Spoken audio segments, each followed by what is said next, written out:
என்னுடைய அத்தைக்கு 3 பசங்க, எல்லாம் படிச்சு எல்லாம் வெளிநாடுகள்ல இருக்கிறாங்க, பெரிய இடங்கள்ல எல்லாம் இருக்கிறாங்க. என் மாமா இறந்த போது அத்தையிடம் சொன்னார், உனக்கு இருக்கக்கூடிய ஒரே பாதுகாப்பு என்னுடைய பென்ஷன் பணம் இருக்கு, இந்த வீடு நான் வாங்கிய வீடு, இதை மட்டும் பத்திரமா வச்சுக்கோ, பசங்க உன்னை காப்பாத்துவாங்களான்லாம் எனக்கு தெரியாது, இத பத்திரமா வச்சுக்கோ அப்படின்னு சொல்லிட்டு தான் என் மாமா இறந்தார். எங்களெல்லாம் படிக்க வச்சது எங்க அத்தை தான். திடீர்னு அத்தைக்கு கேன்சர் வந்துருச்சு. நண்பர்களே, வாழ்க்கை இன்னைக்கு இருக்கக்கூடிய சூழல்ல ஆரோக்கியத்தை பற்றி சிந்திக்க வேண்டிய இடத்தில் சொல்றேன்.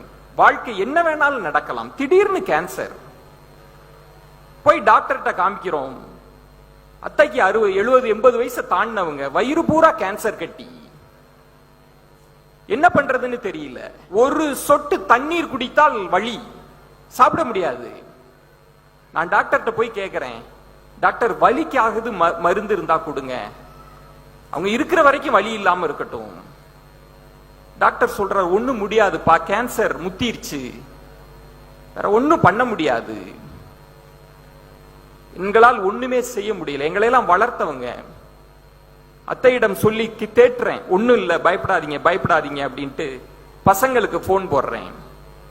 வெளிநாட்டுல இருக்கிறாங்க, எல்லாம் பெரிய பெரிய இடத்துல இருக்கக்கூடிய பிள்ளைகளுக்கு போடுறேன். இந்த மாதிரி கேன்சர்னு சொல்றாங்க, முடியாது, இனிமே பக்கத்துல வச்சு நீங்க பாத்துக்கணும்ன்றாங்க அப்படின்னா, ஒவ்வொரு பிள்ளையும் சொல்றாரு, அண்ணன்ட்ட அமிச்சிரு அம்மாவை.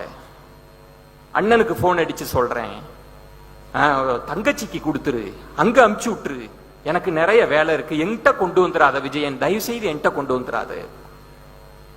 ஒவ்வொரு பிள்ளைகளும், பெற்ற பிள்ளை, ரத்தத்தை பாலாக அருந்திய பிள்ளை தான், என்கிட்ட கொண்டு வந்துடாதீங்க என்கிட்ட கொண்டு வந்துடாதீங்கன்றாங்க. ஐயோ, அத்தை கேட்ட போறாங்கன்ற மாதிரி நினைச்சு அத்தை தூங்குற மாதிரி அப்படியே இருக்கிறாங்க.